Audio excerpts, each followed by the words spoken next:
Voltamos aqui no Além da Notícia, terceiro e último bloco. E agora quero propor aos senhores o seguinte: o tema é economia. Atenção, você que está chegando agora. Boa noite, obrigado por ter sintonizado a Canção Nova. Economia brasileira. E agora os desafios que a presidente Dilma Rousseff terá pela frente. Deixa eu citar aqui situações diversas. Temos o déficit no Tesouro Nacional na casa aí dos 20 bilhões. Aliás, me explique, o que é esse déficit no Tesouro? Como entendê-lo? Quer falar? Fique à vontade. Não, o Tesouro Nacional ele tem um déficit que decorre das suas despesas serem maiores do que as suas receitas. Tá? Isso tem o chamado déficit primário, que deve ser esse a que você está se referindo, que é aquele que congrega apenas exclui as despesas financeiras. São as receitas, a arrecadação tributária, etc., menos as despesas não financeiras, investimentos, consumo, folha de salários, etc, etc. Então, isso gera o chamado resultado primário. Essa é a economia que deve ser feita para pagar, pelo menos, para pagar uma parte dos juros.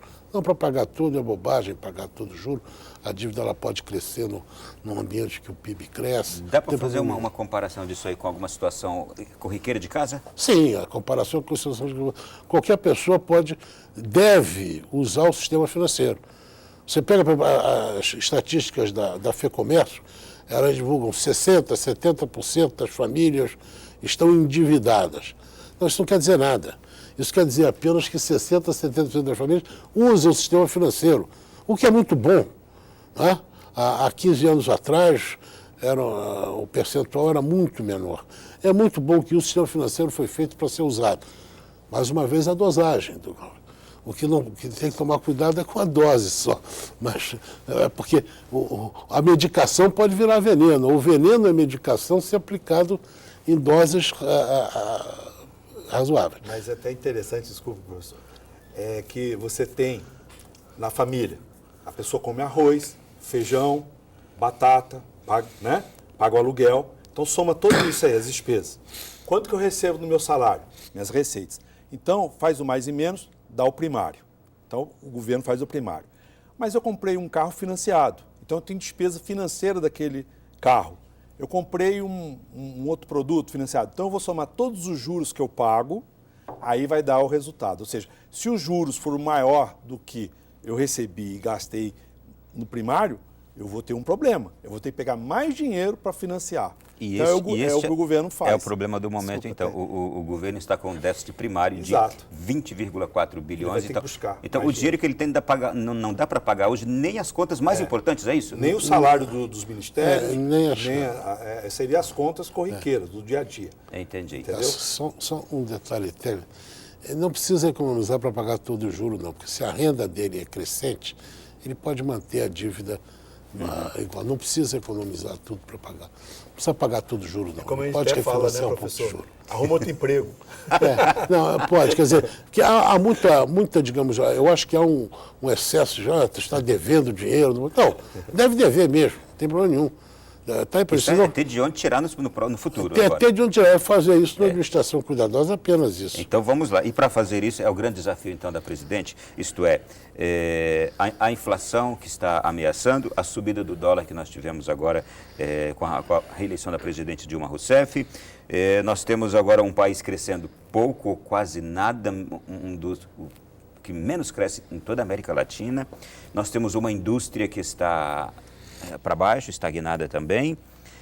Todos esses desafios, como a presidente pode enfrentá-los? O que deve ser feito na visão dos senhores? Bom, só vou começar. Primeiro, o dólar tem que valorizar mesmo.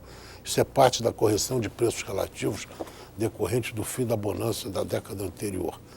E o Banco Central tem segurado isso, tem subsidiado o câmbio para evitar talvez uma volatilidade maior, mas isso tem que ajustar. Tá? Os preços represados, gasolina, diesel, também tem que eletricidade, é preciso atualizá-los, porque isso acaba acumulando dívida no Tesouro. Depois, como disse o doutor Bergo, vai ter que pagar mais juro, vai ter que pagar mais... É dívida oculta, aquela dívida que ninguém está vendo. Mas ela está lá, a pior dívida. É o iceberg. Né? É o iceberg. Ninguém está vendo ele por baixo. Deixa eu fazer uma pergunta de brasileiro sonhador. Então a gente jamais deve ter aquela esperança de um dia ver o combustível diminuir, a conta de luz diminuir, a conta de água diminuir. Isso é um sonho? Não, você tem esse sonho. Você verá. Acontece o seguinte, que ele foi represado. Ele foi diminuído artificialmente. Ele foi diminuído porque alguém estava pagando, porque o preço da gasolina é um só. O que se está discutindo é quem paga. Se é o consumidor da gasolina ou se é toda a sociedade. Desde a pessoa pobre, que nem tem carro e precisa do Bolsa Família, até a pessoa rica. Nós vamos dividir entre essas pessoas, que a pessoa pobre, ela paga imposto também. Uma inflação de 7% ao ano gera um imposto inflacionário já razoávelzinho. E esta pessoa pobre está pagando, ela não sabe e ninguém diz isso. Este é um segredo que é preciso ser guardado, porque a inflação é sempre culpa dos tubarões, dos atravessadores. Não. O vilão da inflação chama-se governo. Quem está pagando esse preço está sendo distribuído. O preço da gasolina subiu. Subiu porque o dólar subiu. Por que o dólar subiu? Porque o país ficou mais pobre. Por que ficou mais pobre? Ficou mais pobre porque os termos de troca andaram para baixo. Os preços das nossas exportações caíram. Na década passada, todos esses preços caíram. Todo mundo tinha carro, todo mundo tinha gasolina, punha álcool.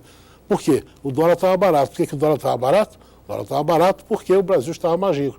Estava mais rico porque o preço dos seus produtos, aquilo que ele sabe fazer, estava mais caro. Então, essas realidades econômicas, que às vezes não são agradáveis, às vezes são muito agradáveis, às vezes são muito desagradáveis. Então, o melhor que se faz quando elas não são agradáveis é adaptar-se à realidade. Então, é preciso corrigir isso. Feito isso, hoje os economistas, a profissão hoje no Brasil tem um consenso.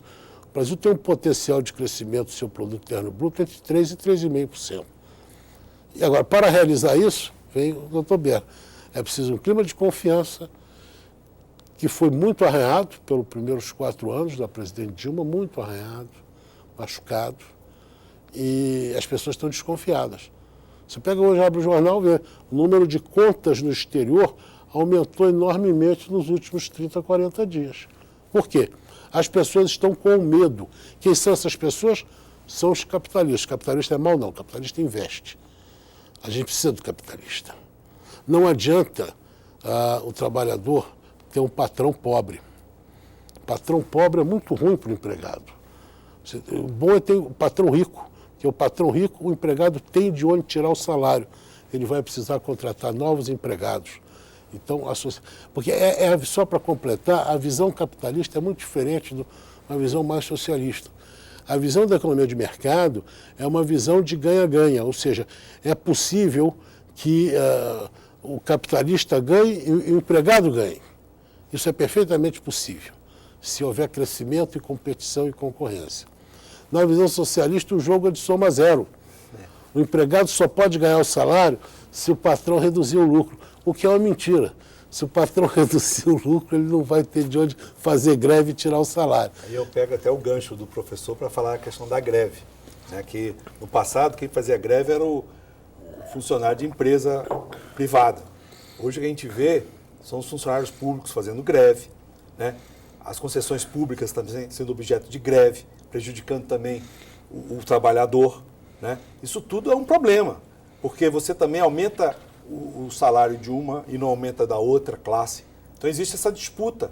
Então isso não é bom para o país. Então a economia pública vem através disso, dos gastos públicos, dos salários que se pagam para os funcionários públicos. A gente está vendo aí campanha para aumentar teto de um, teto do outro. Né? Vai chegar até quando isso? Isso vem do imposto.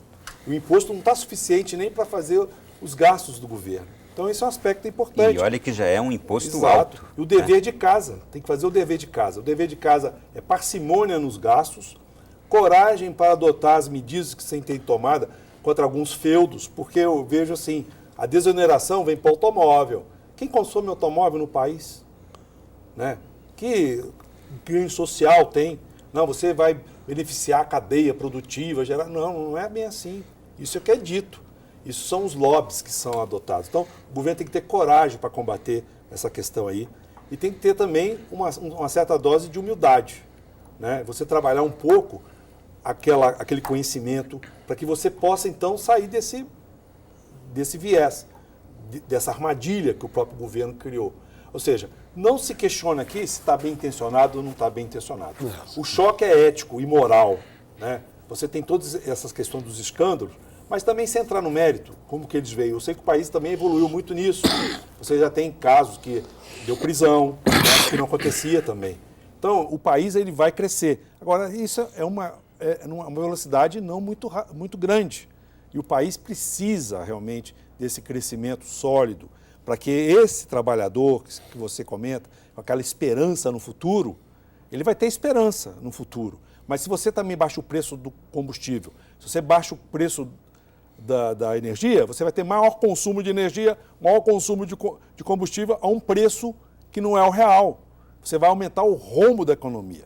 Então, é preciso pagar o preço justo da energia, o preço justo da água. Você está vendo em São Paulo o problema da água. Então, isso tudo somado, é lógico, não vai se mudar de hoje para amanhã, mas pode começar a mudar hoje e fazer uma grande diferença no amanhã. Eu acho nessa linha que eu penso. O doutor Carlos quer também seguir. Eu quero só um minuto fazer duas observações. Primeiro, eu tenho também várias considerações críticas a respeito da desoneração da indústria automobilística. Agora, vou fazer uma correção. As pessoas pobres adoram ter um carro. As pessoas podem ser pobres ou podem ser mais ricas, mas elas são iguais. Elas têm os mesmos gostos, têm os mesmos sonhos. E um carro, um automóvel, é o sonho da liberdade, ele dá uma sensação de liberdade e as pessoas gostam. Só queria fazer, gostam mesmo, quer dizer, é útil, é importante, só queria fazer, aí a observação mais sociológica. É do sonho, né? É do sonho. Você tem que alimentar o sonho. Não, o sonho é parte. Então, é claro que tem que tomar todos os cuidados econômicos. Quanto às greves virem para o setor público, é isso, você olha o gasto do governo federal com a folha de salários. A média disso, Ronaldo, é 4,5% do PIB. Está em 4,2% há muito tempo.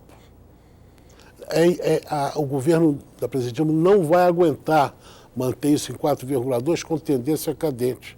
É por isso que o negócio de juiz, isso é uma inflação que está batendo 7% ao ano e a folha de salários está batendo 4,2% já há muito tempo.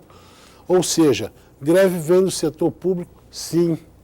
E aí eu pergunto, cortar gastos de onde? Porque se tem toda essa pressão aí do governo, dos programas sociais jamais também, né?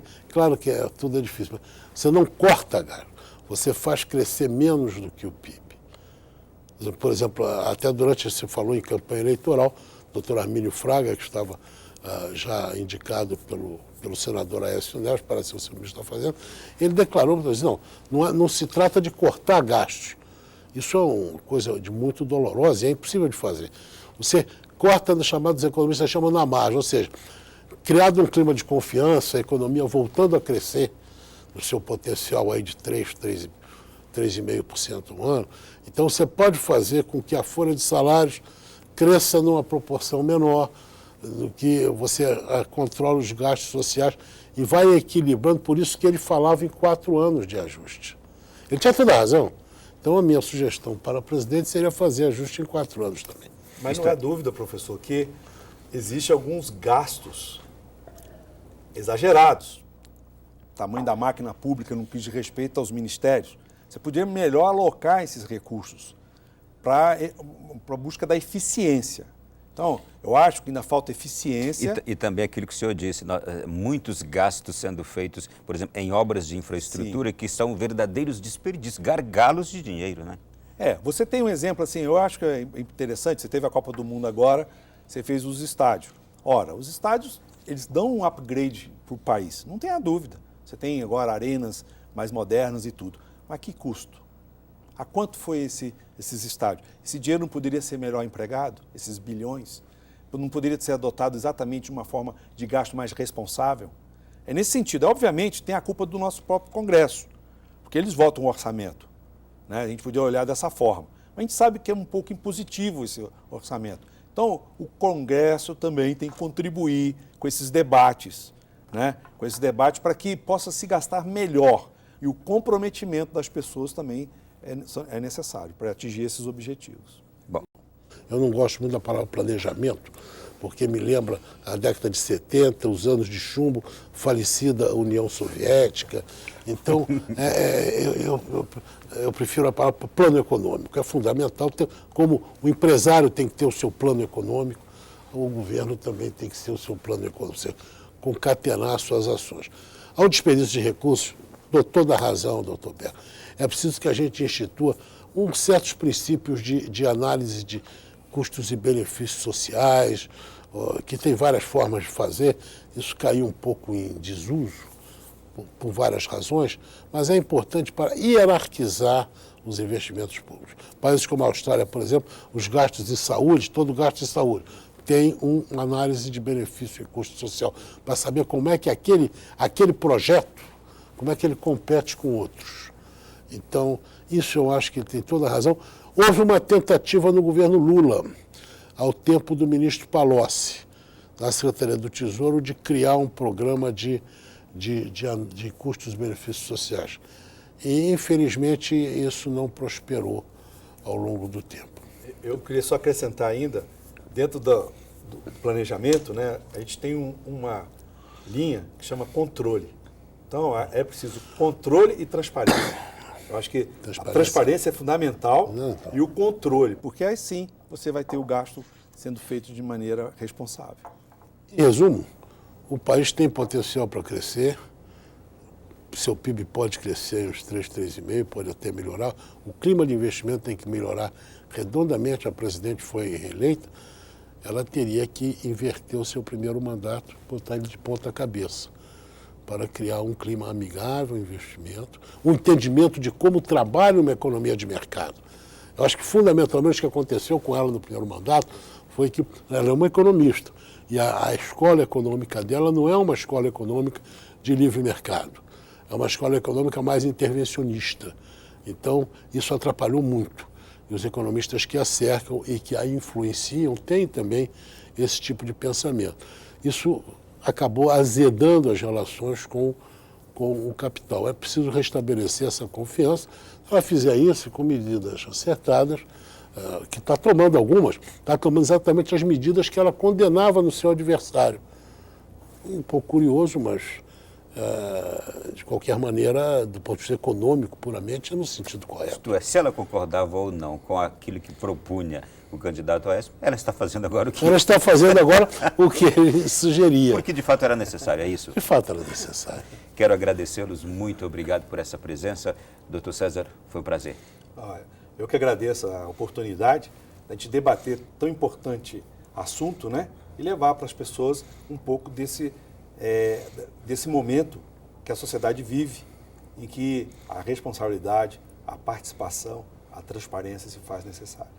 Doutor Carlos. Muito obrigado, Ronaldo, a TV, a Canção Nova, muito obrigado pela oportunidade de debater, inclusive com o meu colega César Belo, que é sempre um debate inteligente, um debate cheio de ética boa, e foi muito agradável. A recíproca é verdadeira. E a você de casa também o nosso obrigado porque esteve conosco até agora. Desejamos a você uma feliz e santa noite, bom sono. Até a próxima semana com mais um programa Além da Notícia.